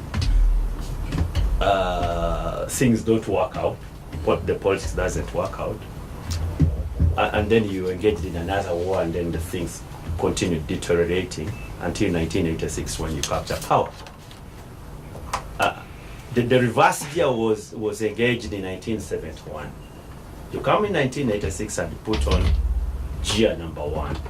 The forward. Yes, the forward gear. And what level are we?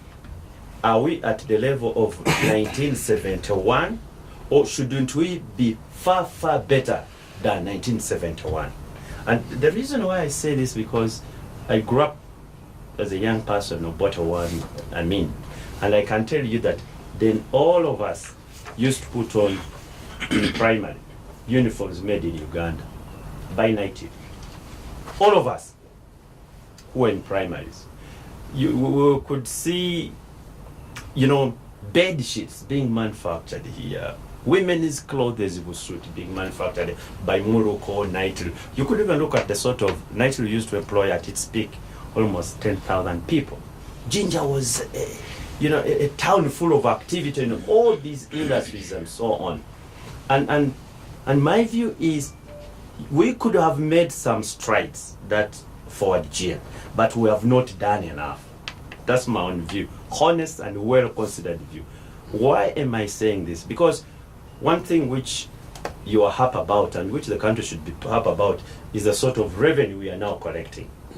Have we applied that revenue in a frugal manner to the extent that we have value for money? The sort of money we have collected over this time, have we invested it properly to make sure that our people or our country moves forward? At one time there was a company here called Musicraft. I don't know whether all remembers it. It had started even assembling, electronics and so on. We had local entrepreneurs like Ssemuju. Yes, they had started doing something really moving towards manufacture and so on. And we seem like we didn't invest so much in the areas where we should have invested. And we could have the priorities, as you are saying, infrastructure, security, and so on. But the sort of revenue we are collecting, we are not putting it, in the areas where it matters. And I think that's where you need to have a little bit of national debate, where you involve the entire country. And it's not about closed meetings. Like I felt so bad when I was reading your New Year address. I said, no, that one I already addressed during the national conference. I'm not going to repeat. It's like you're more concerned about the group that you lead in the NRM and not the entire country.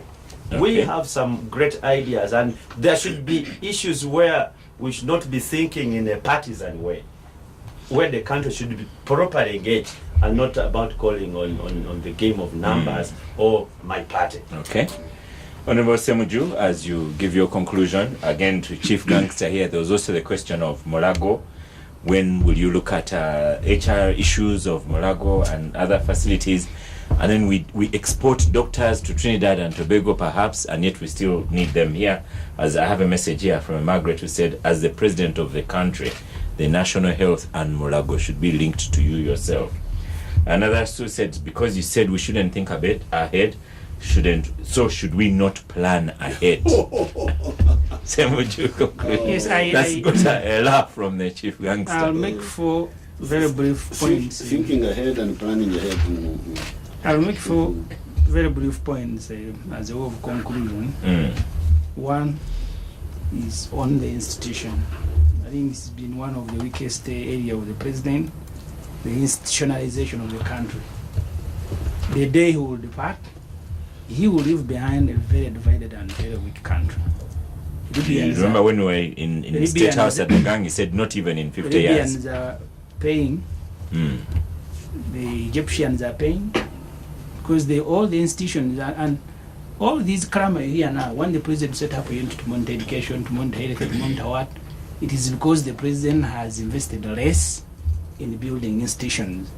Let me tell you, Oscar, today, President Museveni, personally, and I think General Muntu keeps making the point that as we clamor to take over government, we must not make the mistake the president has made. He is the only point of stability in the country. If the NRMs are fighting, they must look for where he is. If he's in Chisozi, they will run there. If borders are fighting, they must run to him. If markets people want stole, they must run to the president. The entire government is almost collapsing, and everything is going in the State House. From committees on land, committees on military, on each and everything. Just imagine a day Uganda will be without Museveni. And the weaker mind think that that should be the reason for him to continue. Instead of agitating that we must institutionalize such that you also need to have a rest. Okay, but if stores your number 3, people in the markets are running to you, borders, women groups, those in the Soga, the youth, I don't know if you ever have time to sleep. Please help us institutionalize the country so what you have done can stay on and on. Point number 2. The level. I thought number 3. No, the number 2. And let me go through them very quickly. The level of production. When you came, you are distributing tractors, Tata lorries, produce for marketing, produce for this.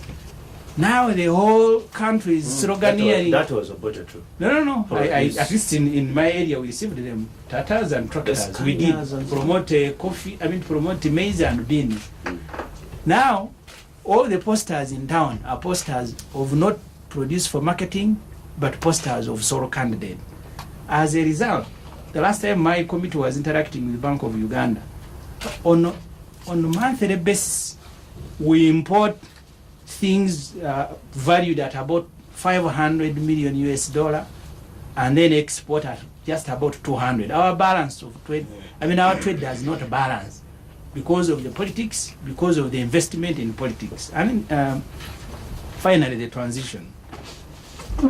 There are amendments your cabinet is doing this and that. You need to share them with the public. You want to know what you want to do to our constitution, whether it is in the interest of you, the leader, or the leaders, or the country. But finally, I want to plead with you, Mr. President, that all what you have done, and it will be a fool to say that you have done nothing, will go to waste if we don't handle transition from Museveni to another leader together as a country and carefully. Because if every person within your own group who wants to be president must be dealt with the same way you have dealt with Mbabas, you now have this group of cheerleaders who are around you. For them, the whole thing is about solo candidate. And because Thank you you. go through this every day, after seeing the sole candidate, they come to ask for money, and you give them. Okay. So let's handle the transition. Thank you. All of us are going to be beneficiaries. More messages here before I allow half a minute, because when a general is here, what conclusion do you have to make? Linda J, excuse me, says the president's top two issues remain unaddressed: tackling incompetence and corruption. On these, President Museveni clearly lacks vision. Then I have Kisesi Robert in Bali, again contention for listener number one. Gang, I think Abdul Katuntu is interested in the candidacy for Chief Justice. Then, you see, Kisesi, Abdul Katuntu is saying what is in the Constitution, in my opinion. The animal sector is vital. Actually, I was agriculture. interested in the candidacy for Secretary General. You were nearly appointed for that one. You just didn't know. Next time I'll apply. The animal sector is vital in agricultural income. Why don't you give it its own ministry? Try this and you see changes if the right people run it. That's one says SGO. Oscar, I'm happy that the gangsters are well disciplined today. Is it because of the general, and that's Pius Okunyok of Magoda's Tororo? Magodes. Okay. Thank you. I thank His Excellency for engaging the gangsters. How I wish for more public debates like this one. Kansime Green says, Oscar, how soon shall we, he hasn't answered my question yet, how soon shall we create an education monitoring unit that, like I had suggested earlier? Perhaps he will put that to it. In other times when I intend to interview again President Museveni on the gang and even elsewhere, I'll put to him the question of technical colleges as well, which, as everyone knows, is my baby, and the frustration, but that's not for today. Do you have half a second, or take out your time? I do. I just want to announce again that NEC, National Executive Council of NRM, will be meeting on Friday next week to approve the nominees to the various positions. And so the process from number will be concluded. Secondly, I may repeat, leadership in the country is collective. The argument in the studio seems to suggest that leadership is only at the level of the presidency. If you look at the structure of our constitution and governance, there's leadership at every level. Have each of us played our respective roles? Why do people run to the president? Because many of us who have been given leadership, we have abdicated responsibility. Members of parliament received money, Constituency Development Fund. they did not do good job with it. And therefore, the people, yes, the people will accost the president when he moves. And so I think the real issue should be each of us at the respective levels of leadership must not abdicate our responsibilities. We must particularly guide our people. Our biggest issue now in Uganda is actually how do we raise family incomes? How do we ensure that every family has some daily income or weekly income or 3-monthly income, so that they don't have to run to a member of parliament for their daily needs. So really, I think that's where the issue is. Even if the president concentrates on the roads and so on, if we don't deal with daily incomes in the homesteads, we shall be flogging a dead horse. The president has done his part, the NRM government has done its part, and I think... So whose part is remaining? Yours as a local leader, as a member of parliament. I'm not so sure if Ssemuju, you have convened a meeting in Chazanga where you come from, apart from running around Kireka, to guide the people of Chazanga on what they can do with the acreage of land that they do have. I don't think you have done so. I don't think you ever bothered at all to talk to people about household incomes at all. I don't think you bother about that. Ssemuju and questions go to Chief Gangster today. We will bicker again next week. No. Another one, I have a pious in Kampala. All infrastructure investment has gone out of the country through Chinese contractors. Way forward is to ensure local participation, which will ensure that at least 30% of liquidity remains in the country. This will solve the poverty challenge in the countryside. Ask the president about Jagali Dam kickbacks of up to US dollars 200 million. Is that true? Some of the messages we have here, and then a lot of the messages, Your Excellency Chief Gangster, is on the Sejusa question. I think you have to say a little bit more than it shall stop. Sejusa is under house arrest now. You've seen photographs and pictures. The points I didn't tackle the other time, one was, do you admire Mandela? I think what they meant here was that because Mandela served one term and retired, that was the admirable. Well, you should remember that Mandela was a very old man, was slightly older than me now. By the time he came from jail, he had been more or less like a martyr. So that's why he couldn't serve long, because he was too old by the time he came from jail. Because by the time he finished his first time, he was already towards 80. That was his. I think that's why he retired. Mulago Hospital, when will they get higher salaries? I have proposed that next year we deal with the academicians and the doctors and the district councillors. This one I proposed in Nambode. The educational monitoring unit to be in State House, where we can consider it, what I have done in State House now is put 2 monitoring units, the one of health and the one of roads, of roads.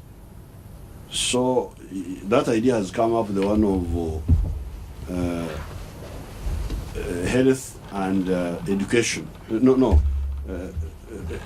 Education, to add education, because education is the other mass consumption ministry.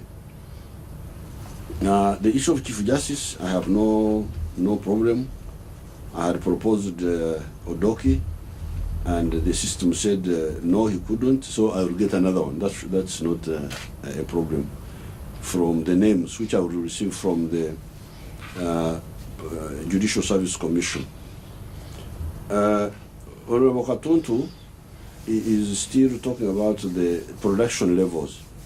I want really to help you that the production levels are now much higher than they were in 1971. Forget about 1986. Let's take the cows which you are talking about. At independence, Uganda had 7 million heads of cattle. By the time we came from the bush in 1986, there were 3 million. There are now 14 million.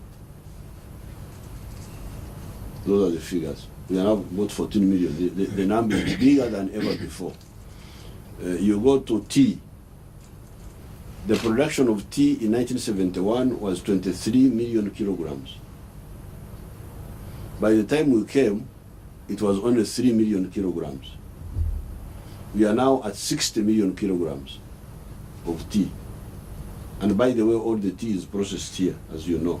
Yeah, but the population has also grown. Yes, but we have, we even if you see the population has grown like 3 times, but you see the tea production has gone up also 3 times, from 23 million to now 60 million kilograms. I have already told you about the milk. I quoted for you the production of milk. Sugar production, even in 1971, I don't think it was about maybe about 80,000, all the factories, but now we are around 400,000 metric tons. The Mutayimwa steel products, I think now the production must be like 200,000 tons, something like that. So the production has gone up. It could have been higher, it is true, but definitely it has gone up. Now the other, somebody said, Museveni, you said we should not put it too early. Are you saying that we should not plan ahead? Now, planning ahead. It was more like you are saying you will not declare. So does that mean we shouldn't plan ahead? No, we plan ahead by working in the present. See, when we work, I think for me, I am tied to my history of struggle. By struggling devotedly on the assignments of the motive of the moment, then you create a base for how you can correctly decide on the future. Because by implementing effectively the assignment I'm given now, if I'm given a road, I work on it very well. If I'm given like in our case when we are fighting, we are given that assignment, I do my assignment well. By so doing, I'm actually contributing to the future. Because when you come and you say, okay, where are we now? We are here.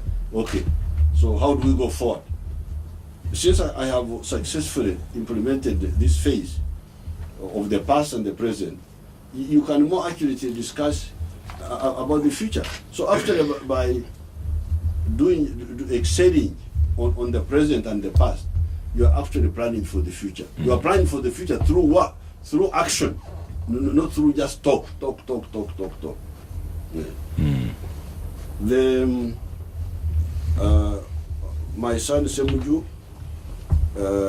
he's very much worried. He's a worried man. He must be developing blood pressure, although he's still young, that the institutions are weak. Institutions are weak in Uganda.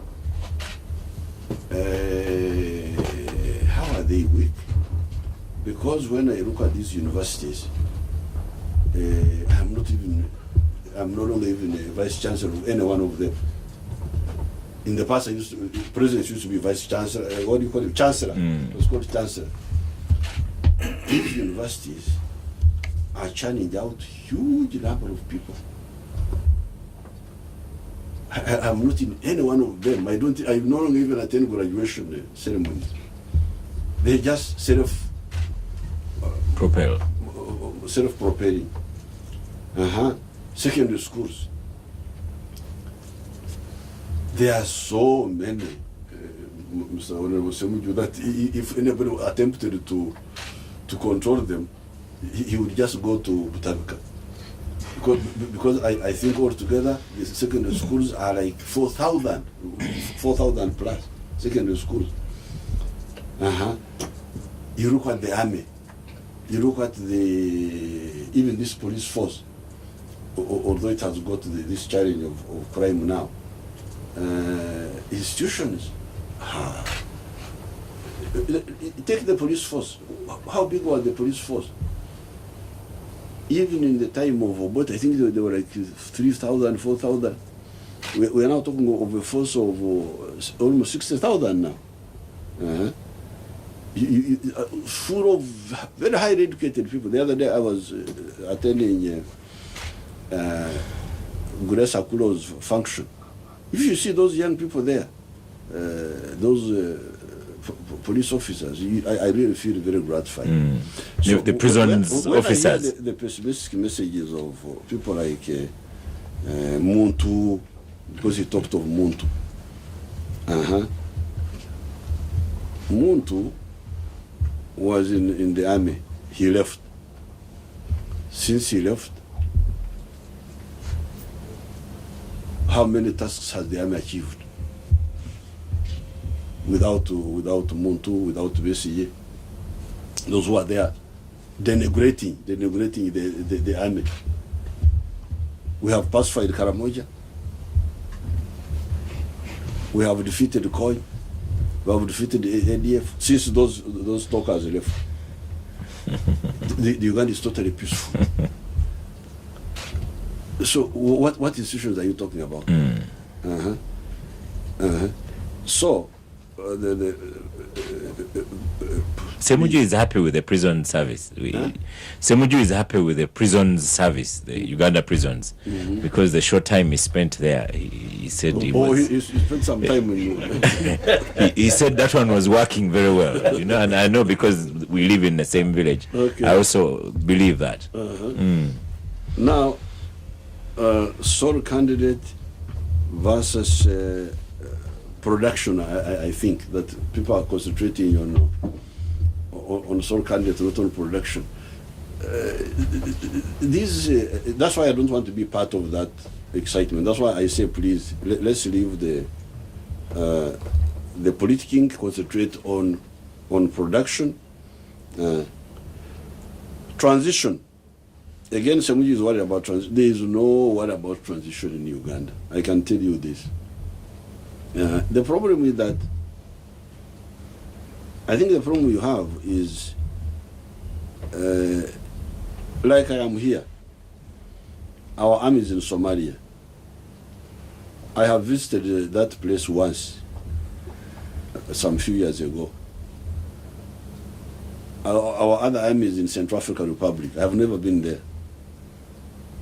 The other is in South Sudan. I visited there once. But those people are doing their work. Only once in a while they get a problem here and there, and then I come in and okay, some sort of like a consultant. So if you say institutions are not working, I think you are not serious. I think you are turning your. Yes, there are some which have problem, like the civil service still has issues, but the revenue authority is doing very well. Kampala City Council was an institution. It was there. It was not doing well. See what Museveni has done there. What has she done? What has she done? You go to Kafumbe Mukasa Road. No, sorry to engage you of this, but it's a very serious point that we need to discuss. This Kampala you're talking about in the center is a Kampala of 60. The Kampala that has grown under you is an informal Kampala. In Kigali, the city is no longer accepting informal settlement. At one time, when you are no longer a president, we will have to erase this Kampala, because you see, the physical plan for which we paid 9 billion shilling, nobody is following it up. Kafumbe Mukasa was not brought by Jennifer Musi. Well, it was rebuilt by us. Yes. Chief Gangster, let me read out a couple of and then we will have final word here. I have on Facebook, Edward Mukasa says, should we have a president continue to be the appointing authority for office of Chief Justice and Electoral Commission Chair? The president is both a player and a referee in the same game. And then I had another one. Can you be engaging somebody? Yes, I had another question here. Ssemuju has made my day. I've enjoyed myself. Then I have Tumukunde Conrad says, as you people discuss the matter of Muslim clerics in Uganda, the thugs also finished one of our own, Andrew Gatare, who was hit around in a hotel. Burial is tomorrow in Nyabariza, Ntungamo. And then I have another one, says, how Susan in Kampala says, ask the president to give me some money. Please tell him, how can I get some of that money? Let's stop for a final break, and then we have the chief gangster conclude the program.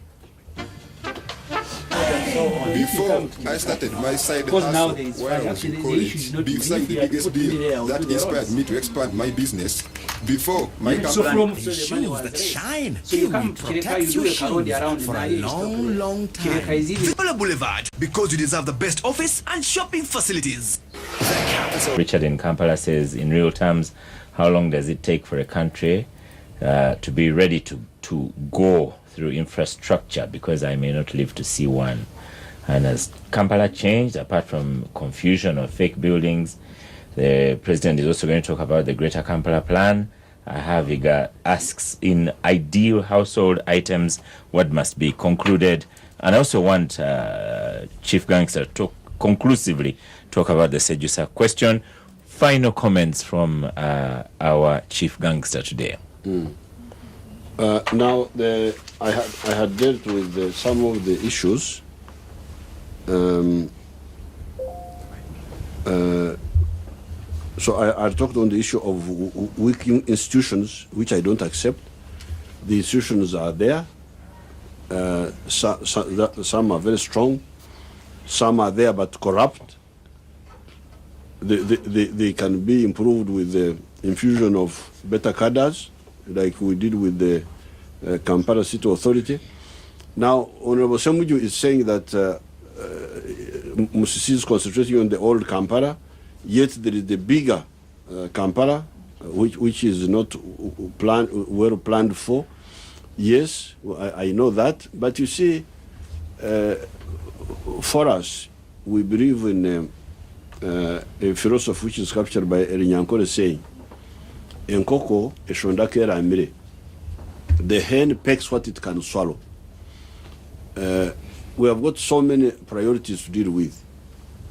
I told you about security. I told you about infrastructure. I told you about education, about health, so what our budget cannot yet afford, we cannot take on. Besides the history of Rwanda, because you were talking about Kigali, and Uganda is different. The land holding system in Uganda is totally different. It is this land is owned by private people. It is not like in some other countries where the land is owned by the government. So in order to do this, you have to compensate a huge number of people. So we need to plan for that when we are more able. I know there is that need, but we cannot do all things at the same time. I don't believe in that philosophy of being everywhere and nowhere. The issue of Chief Justice has Katuntu raised it again. I told you I had nominated His Lordship Odoki, but now that the committee did not accept him, I will nominate another one. Minister of Animal Industry, because if animal industry is by itself, it will be better than when it is together with agriculture. That's an opinion which has been there, but I see the cattle industry moving even now, because I'm in that sector. I don't think that being twinned with agriculture is hampering it seriously. Technical colleges. We have a number. I didn't come with the figures today, but our plan is to build a technical school per district, and then eventually per constituency. That is the plan. The other time when I was addressing the NRM conference, I gave the figures, but I didn't come with them here. Chief Gangster, on that one I have a lot to say, so one of these days I should engage you on that one. Very good. Now, the Chinese, much of the money is being taken by Chinese companies because they are not, the locals are not taking these contracts. You see, me as a guerrilla. You are a president, you are not a guerrilla. But I am a president. You stopped the day you left it. You are now a president of the Republic of Uganda. Thank you very much, Honorable Ssemuju. But I am a president who has got a discipline over guerrilla. Now, the guerrilla does things at a time. You cannot do everything. So, if the road is done by the Chinese, like now you can move from here up to Kisoro on a good road now. You can go from here up to Mundubujo on a good road. You can go here all the way up to Koboko on a good road. We are almost going to Gulu. The road between Karuma and Gulu has not been good, and also between Karuma and Kafu has not been good, but they are working on it now. You know, Chief Gangster, when you're on gang and talk about roads, the Chigo Road is going to come up. you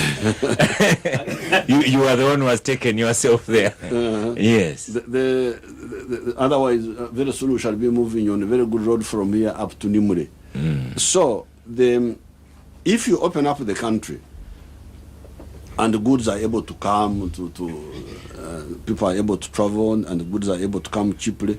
Later on, you can go into these other issues of, okay, when we opened up the country, how much money went to the Ugandans, how much money to the foreigners. That will come. But you want it to come now. I think there is a problem of prioritization. Bujagar kickback, well, that's good information. Why didn't you give it to the IGG? If you are aware that somebody gave a bribe of $200 million on Bujagar, please go to the IGG, and I'm sure she's a very tough lady. She will follow it up. Now, finally, Sejusa, I told you that he will be handled. Not everything must be said in the papers. You will see how that issue will be handled. Just be patient. It will be handled.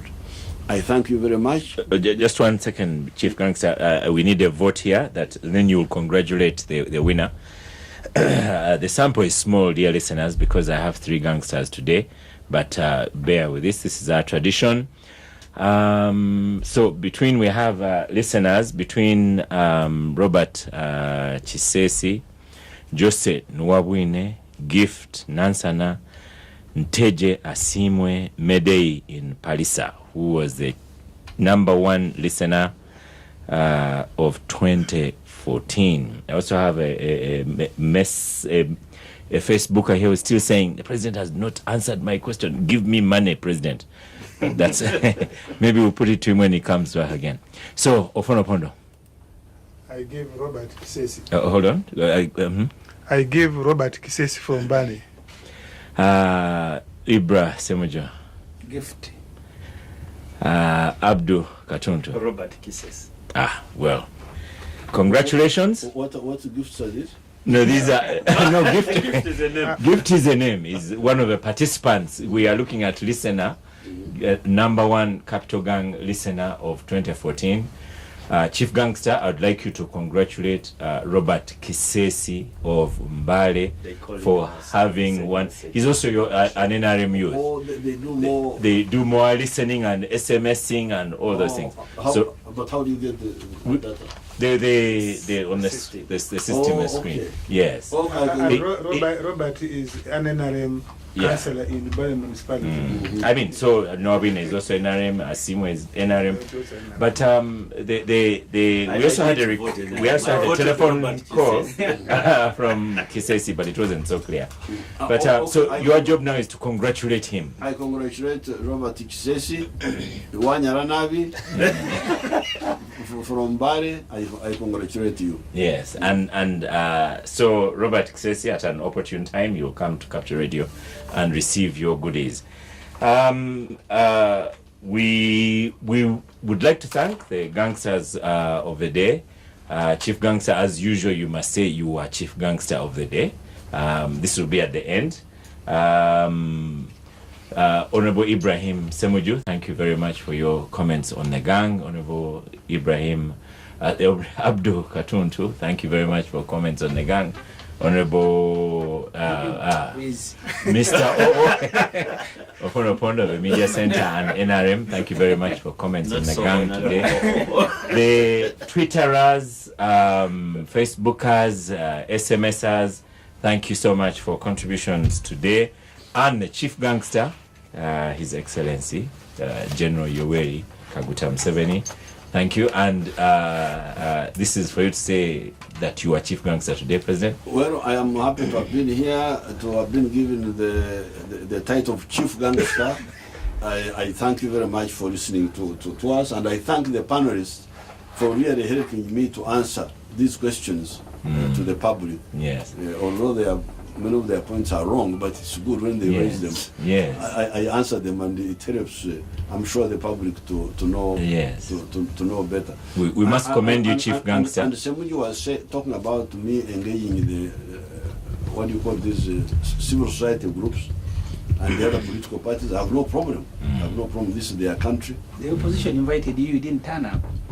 No, they didn't give me, my staff are here. You know, I'm a sort of a puppet. I go to where my staff tell me. So there is a lady there called Nakarema. You just arrange with her. I will come when I have, if I have time. Thank you. We should say you're really a statesman now. You know, when we think about it's Opondo that doesn't like the Americans, but you have President Obama, who continuously goes to those television stations that are against him and radio stations that are against him. And as you have faced off with Ssemuju and Katuntu. Next week, I'll ask the listeners, I'll ask you who won today's battle. So you could start posting in SMS or Twitter or on Facebook, and then we'll give it some attention next week on who has won. Did we have Chief Gangster? Did he contain these regular gangsters? Thank you very much. I continue to wish you a happy new year. I am Oscar Semoya Msoke and shall see you soon. Thank you.